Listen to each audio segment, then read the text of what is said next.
First one, that is, a person who has no malice in his heart. There is no malice in his heart. This malice, this hatred towards his brother, fellow brother from the Muslims, not talking about the hatred that you have towards, a'udhu billah, somebody who's doing haram. No, your brother. You just have a malice, a grudge towards him, envy towards him. That would exclude you. Not on the midnight of Sha'ban, every time the deeds are lifted to the Almighty, Allah will exclude you. Prophet ﷺ said, on Monday and Thursday, deeds are lifted to the Almighty. Allah's messenger likes his deeds to be lifted while it's fasted. Allah would look into the deeds and he would say to his angels, forgive for everybody. For all Muslims. He said, all Muslims, except for those two, because they have a quarrel, they have a dispute between them. Allah would say to his angels, da'huma, leave them, hatta yastaliha, until they reconcile. You're going to be left. And no forgiveness for you. Your deeds will not be looked at until you reconcile with your brother. On the midnight of Sha'ban, all sin excluded. And that is why you need to have a strong relationship with your brother. I'm not talking about the blood brother or your cousin the blood. I'm talking about your fellow brother in Islam. Indeed, if you knew the brotherhood obligations and duties, you will know what is a brother for. Person came to Abu Hurairah. He said, I want to be your brother. He said, are you sure? Do you know what is the brother's duties and obligations? He said, no, tell me. He said, I'll have more right in the money in your pocket than yourself. He said, I can't do that. He said, go away, then you're not my brother. You can't be my brother. I have more rights in the money in your pocket. If I need it, I could just go and grab money from your pocket because I need it. And I'm your brother. I'm not going to go and abuse that money because I'm in need of the money. Just grab it and take it. I can't let you do that. Said, oh. Then don't say that you're going to be my brother. Brotherhood is more than just say, right brother, as soon as I want you, bye-bye. Can't say that, I'm not going to help you. That's not a brother. A brother is there for you to help. He's the brother, the real brother. So the brotherhood bond. So if a dispute takes place, then believe me, the whole Muslim community will collapse. So we need to settle our disputes. And listen to this story, which is narrated in Muslim and Ahmad, which is authentic. It talks about a person who had been granted paradise just because of that brotherhood. That is, Anas radiallahu anhu, he narrates the story about a companion called Abdullah ibn Amr ibn al-As radiallahu anhu wa arda. And Abdullah ibn Amr ibn al-As, he was his name, Al-As ibn Amr ibn al-As. Al-As means disobedient. So when he embraced Islam, he said, change your name. You know, Al-As can't be the disobedient. Abdullah ibn Amr, he said, Abdullah, you're the slave of Allah. Abdullah ibn Amr ibn al-As. He was a scholar from the companions and he used to be such a ibadah. He was so powerful, he told the Prophet of Allah, let me, Messenger of Allah, recite the Quran in very few days. He said, recite it once a month, once a year. I can't do more. Once a month, I can do more. Once a week. Prophet told him, I can't do more. Once every 3 days. Messenger of Allah could even read it less than 3 days. Prophet said, no, not less than 3 days. That's the minimum. He wanted to make as much ibadah as possible, as much as the situation. So he's really striving on ibadah. But listen, he said he was along with the companions, and the Prophet of Allah is amongst them. Abdullah ibn Amr al-As is there. A man came out. Even Anas doesn't know him. He's not known. He's not Abu Bakr, he's not Umar, he's not Mu'adh ibn Jabal, he's not Hudayfa ibn Yaman. He's not even known to them. Just a companion. Man. He said, a man came out. And his beard was dripping out of the water from his wudu. That means he made wudu. After he wiped his beard, washed his face, there's water coming out of his beard.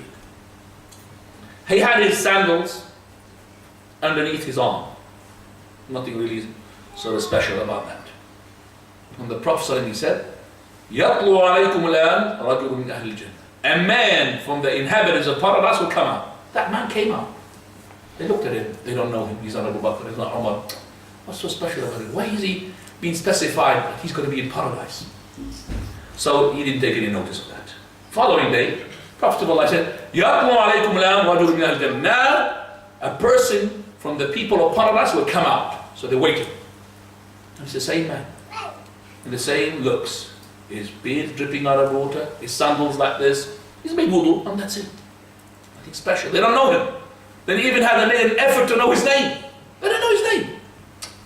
Third day. Prophet he says, watch, there's a man going to come out now, he's from the people of paradise. Awaken. Same man comes out. Same looks. Making the wudu. SubhanAllah. Now Abdullah ibn Abdullah said, I have to investigate. Who is this person? So he wanted to know. So he followed him. Until he went in his house. And now Abdullah ibn Abdullah is telling Anas, the narrator, what happened. He said, I just saw his house. I knocked the door. He came out. I said, dear brother, I have made a dispute with my father. It was a dispute between me and my father. And I made an oath not to sleep in the house, that is the house of my father, for 3 nights. If it was possible for you to give me shelter in your house for those 3 nights. And all of it is not true. You will tell him later on. Why he made this alibi? In order to get in. Why? He wants to see what's so special about that man that the Prophet ﷺ said about him 3 times he's in paradise. He never said that to Abdullah ibn Abdullah. He went with it.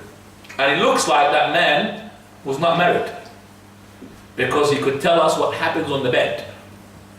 So he said, I slept the night and I could see what he's doing. I didn't see him doing much ibadah, because Abdullah ibn Abdullah is always doing qiyam. This man, no qiyam. Praise the obligatory, no qiyam. He's just a normal person. But every time he's on the bed, he would say, La ilaha illallah, Allahu Akbar. But he said, I never heard him saying during the 3 days anything bad. All of that comes in his mouth, what? Is good. Nothing.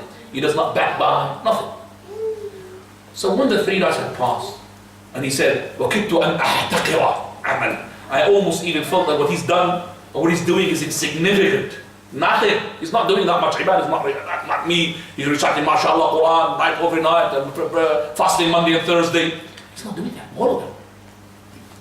So he said to him, verily, my dear brother, I don't have any dispute with my father. I made this up. But I've heard the Prophet ﷺ saying to us 3 times, a man for the people of paradise is going to come out. You came out the 3 times, by the way. And I said to myself, I want to imitate you so I could get the same thing.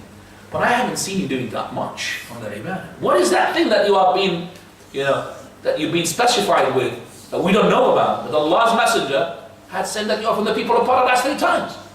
He said, it's what you have seen. Allah was disappointed. He's just about to leave. So he said, hang on a second, it could be this. The man doesn't know. It could be this. That I don't find in my heart, لا أجد في نفسي غشا لأحد من المسلمين. No ghish, no cunning whatsoever to any Muslim. ولا أحسد أحدا على خير أعطاه الله إياه. And I don't envy any person for any good that Allah granted him. He said, this is the one that got you that place. And this is the one that we can't do.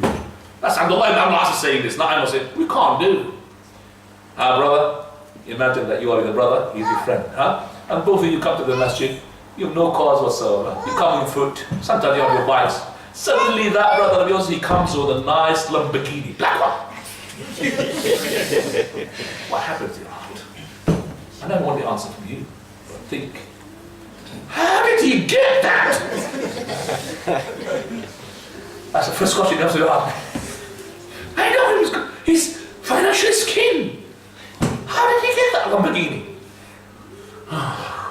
And then that boils and comes to your heart. Why doesn't now get the same Lamborghini as well like him? I wish his Lamborghini can be scratched. I wish he got an accident. I wish that Allah takes it away from him. True or not? True or not? Ask yourself. Very few people will say, MashaAllah, may Allah give you one Lamborghini, 100 Lamborghinis. No. How did he get it? How did he build this house? How did he get this nice clothes? How did he get... That's what happened to the heart of the Muslim. Unless the Muslim is, MashaAllah, clean heart.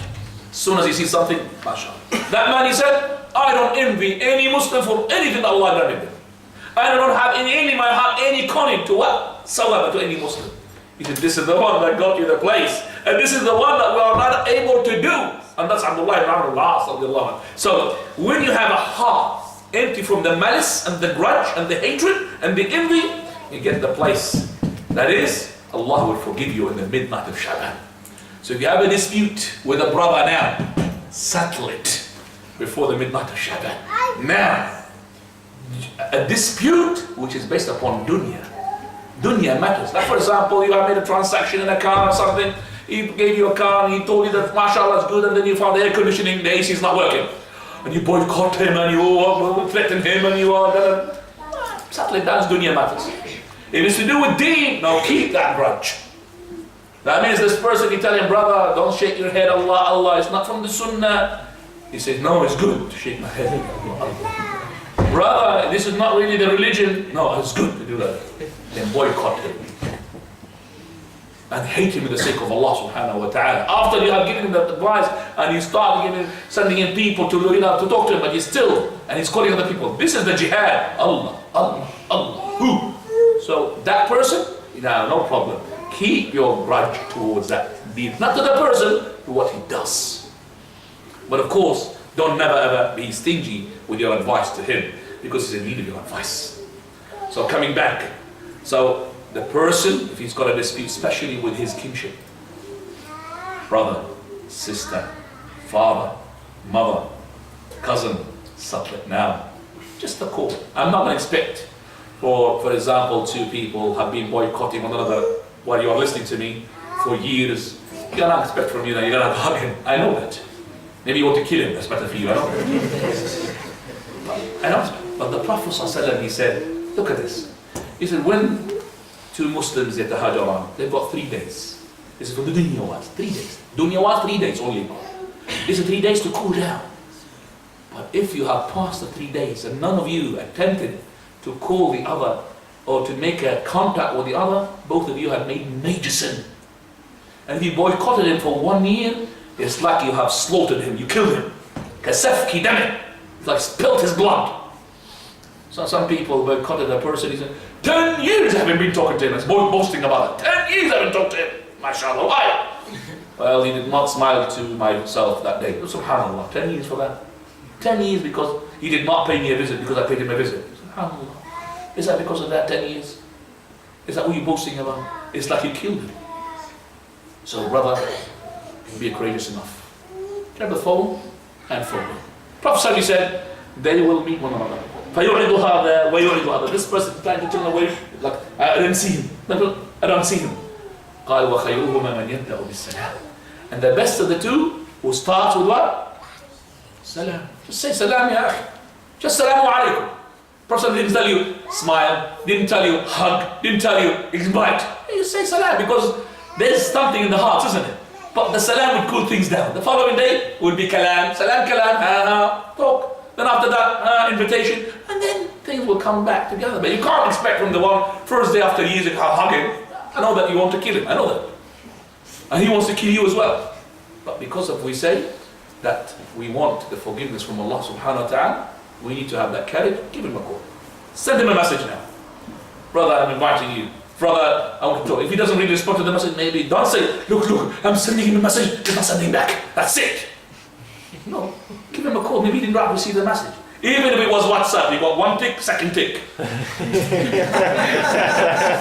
I give you an X because you have 1 tick, 2nd tick. Maybe he didn't look at it. Sah? Yes? He didn't see it.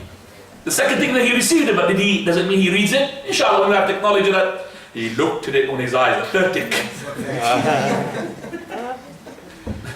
That's something else. So I would say to the brothers, Wallahi. Happened to me. I myself had been with a person by God. I didn't want to pick up the phone because I know this person doesn't deserve it. But because of the forgiveness, I picked up the phone and said, Salaam alaikum, how are you? And everything, I'm back, mashallah, since that day. I have to do it. I have to really, there's no such thing called dignity. Dignity for the sake of Jannah. Throw the dignity. That's not dignity. No dignity. You want Jannah, don't you? You want forgiveness. Pick up the phone and that's it, do it. And Allah will help you. Just have a good intention. Right. Allah subhanahu wa ta'ala, He says that those people who are inhabitants of paradise, those people will have no grudge whatsoever.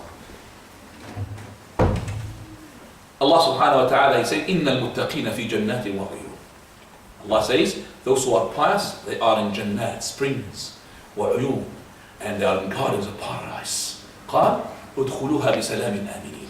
Enter it in peace and safety. ونزعنا ما في صدورهم من غل إخوانا على سرر متقابلين. We have removed from their hearts that ghil, that malice, that grudge, that hatred, that quarrel, and then become brothers upon couches, opposite one another. So when you enter paradise, you're not going to allow to be entering paradise unless your heart is what? Clear from that grudge and malice. Clean. So you have your brothers there, you love them, you love to eat with each other, and you eat one another. No grudge, no hatred in paradise. Ibadallah. So first one is to have no malice. That's the first condition. Apply it, then inshallah you'll get it, the Jannah. Number 2 condition. قال أو مشرك بالله عز وجل. A person is doing shirk, whether it's major or minor. إن الله لا يغفر أن يشرك به. Allah does not forgive a person who makes shirk in him. وَيَغْفِرُ مَا دُونَ ذَلِكَ لِمَنْ يَشَاءُ. But he forgives anything less than the shirk. Sheikh Islam ibn Taymiyyah, he says, this ayah talks about both shirks, akbar and asghar, major and minor. Other scholars, they said, it's only the major. Well, let me arbitrate between the two arguments. Major shirk will take you outside the fold Islam. Minor shirk will not, even Sheikh said it does not. But he says it will not be forgiven for you. Yes, you might enter paradise, but you will be punished for that minor shirk. But major shirk, with the consensus, will take you outside fold of Islam. Minor shirk, it is not being forgiven. It might giving you so that means it will give you the punishment. But they had all of them agreed that the biggest major sin, other than the shirk, is less than the minor shirk. Meaning, fornication, major sin. Drinking alcohol, major sin. Stealing, major sin. We had said boycotting your brother more than 3 days for dunya is a major sin, but it's less than what? Minor shirk. Minor shirk. Because doing the shirk is a'udhu billah. And that is why Abdullah ibn Mas'ud, he said, لَأَنْ أَحْلِفَ بِاللَّهِ كَاذِبًا خَيْرٌ لِمِنْ أَنْ أَحْلِفَ بِغَيْرِ اللَّهِ صَادِقًا. For me it is better that is being forced to do an oath. And this oath is by Allah, but I'm a liar. By Allah, I did so and so and I haven't done it. It's a lie. And that's a major sin. But it's better and less sinful than making an oath by other than Allah, but you are truthful. So if you are truthful, but you are by the Kaaba, by Pir Sab so and so, by such and such, this is shirk. Even if you are truthful, this is shirk. Much worse in the sight of Allah than making an oath by Allah, but you are lying. So remember, the shirk, as Allah subhanahu wa ta'ala, He is telling His Prophet Muhammad sallallahu alaihi wasallam, and حاشا لمحمد صلى الله عليه وسلم أن يشرك بالله. قال ولقد أوحي إليك وإلى الذين من قبلك لئن أشركت ليحبطن عنك ولتكونن من الخاسرين. It has been revealed to you, O Muhammad, and all those prophets preceded you, that if you make shirk, all your deeds will be invalidated, and you will be from the losers. And none of the prophets have committed shirks. All the prophets had made small mistakes, but not the major mistakes. Not the shirk, of course. But it's been revealed to them that if the prophet is going to be accounted for that, then we are going to be accounted for that. وَمَا يُشْرِكِ اللَّهِ فَقَدْ حَرَّمَ اللَّهُ عَلَيْهِ الْجَنَّةِ وَمَأْوَاهُ النَّارُ وَمَا لِلظَّالِمِينَ مِنْ أَنصَارٍ. And if he does shirk with Allah Azza wa Jal, Allah will put him in the private from paradise, and will put him in the hellfire, and this is an evil abode for those who are ظالمون mushrikun. يَا بُنَيَّ لَا تُشْرِكْ بِاللَّهِ. That is the righteous man. He says, Luqman to his son, Ya bunay, la tushrik billah, inna shirka la dhulmun azim. Verily shirk is the greatest of all injustice. How unjust you are when you attribute a creator with the creator, or a son to the creator. This is the most biggest injustice in the world. This is injustice to the Almighty. It could be the wife to him, or a son to him. Wal-iyadu billah. After this, we say to the brothers, coming now to the Ramadan. Because Ramadan, as we said, Prophet ﷺ, he said, رُبَّ صَائِمٍ لَيْسَ لَهُ مِنْ صِيَامِهِ لَلْجُوعُ وَالْعَطَشِ. A man who is fasting is going to get nothing from his fasting except for hunger and thirst. True or not? Because he comes into Ramadan and goes into Ramadan and comes out of Ramadan, nothing had changed. Person who's an evildoer. Even you have been fasting, but that fast was a physical fast. You saw the physical fast? That is materialistic fast, just from the food and the drink and the intercourse. But you did not fast a spiritual fast. You have to train yourself in order to obey Allah subhanahu wa ta'ala. And that month, which is the month of Ramadan, you call it the month of the taqwa. You know what the taqwa? Righteousness. يا أيها الذين آمنوا كتب عليكم الصيام كما كتب على الذين من قبلكم لعلكم تتقون. That is, fasting or believing means prescribed upon you, like it's been prescribed upon the others before you. There was fasting before you, so that you may attain taqwa. Taqwa. How do I attain taqwa? Allah keeps away that outside enemy of yours, which is a shaitan, which you can't see him, and He locks them up. So He says, now you are with yourself. So train yourself in this month. So when those shayateen are released, you are already trained on the ta'ah. So Allah subhanahu wa ta'ala creates for us places like Mecca, Medina, and creates for us as well times, like for example Ramadan, the month of Dhul Hijjah, in order to increase our taqwa. So it's like, for example, you've got a car. What the car needs? Fuel in order to run. What's your fuel in order to have the ibadah? It's the taqwa. So it's a filling up station. So you're filling up taqwa. So this is what you want in Ramadan, to fill up what? Taqwa. So there's a taqwa to measure your taqwa. Make sure it goes up. It doesn't go down. It goes up, always. Because if you haven't gone up, you're a loser. 3 are from the losers the Prophet mentioned. That is, Man adraka Ramadan. He who lives to see Ramadan, and he does not secure himself a pardon. قال فلم يغفر له. Then may Allah distance him away. May Allah distance him away. قال فبعدا له. Say Ameen. And Jibreel said, he said, say to him Ameen. The Prophet said, Ameen. Oh Allah granted. That means Allah's messenger and his angel Jibreel alayhi salam, they made Ameen upon those people who live to see Ramadan, and yet they don't secure themselves a pardoning. The month of Ramadan is the month of the ibadah. Even if you find the evildoers, they stop their evil at least a bit. I remember one person, وَالْعِيَاذُ بِاللَّهِ, Muslim, and I'm going to tell you he's an Arab as well. He used to drink alcohol and womanize. There is another word, womanize. Girlfriends and so on and so forth. But when it comes to Ramadan, he leaves that woman and he leaves the alcohol. But he tells her after he finishes Ramadan, he come back. Allahu musta'an. What type of tawbah is this? He said, what is this? He said, well, Ramadan, it's the sacred month and I have to respect it. MashaAllah, what a respect. A person, which I've seen him with my own eyes, was passing by a pub and I saw him. His name is Abdullah, from such and such country. And he was outside and drinking. I have seen him. A glimpse was a pass in the masjid. And in the masjid, just before we made the iqamah, he was there. I said, Abdullah, what are you doing in that pub? I'm not doing here. Jazakallah khair, come to the masjid. He said, that's a sin. Allah will punish me, but I can't leave my prayer. Subhanallah. So what should I tell this person? Shall I tell him that your prayer is invalid? Shall I tell him, get out of the masjid, brother, because you are drinking alcohol? Shall I tell him that? What shall I tell him? Shall I tell him to come back to the masjid? Because the Prophet ﷺ, he had a companion behind him, whom the companions complained about him. Said, Messenger of Allah, he prays behind you, and he steals. What the Prophet said? Inna salatahu satanhahu yawma. Verily, his prayer will stop him from stealing one day. So, inshallah, his prayer will stop Abdullah, that person, from drinking alcohol. Bit by bit. So the person who drinks without praying is worse in sight of Allah than the person who drinks and he prays. Because we have a Sahaba who used to pray. And he used to drink. And the Prophet ﷺ's companion, they beat him up. And the Prophet ﷺ didn't do anything. But when one of them, he said, Akhzak Allah, may Allah disgrace you. So the Prophet stopped him and said, no, La tu'in shaytana ala akhik. Don't be a help to the shaitan against your brother. Beating him up? Yes.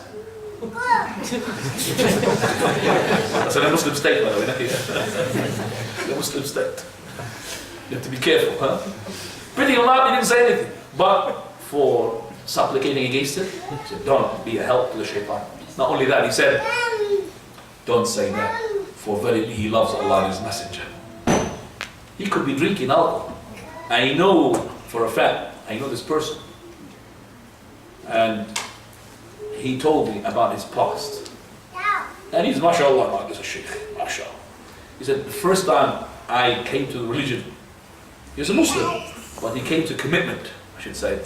He was in that pub, and he was drinking, and there was somebody who was non-Muslim, can't remember the religion he was, And he was drinking, and then we said to him, my religion is better than yours. My religion allows me to drink, and yours does not.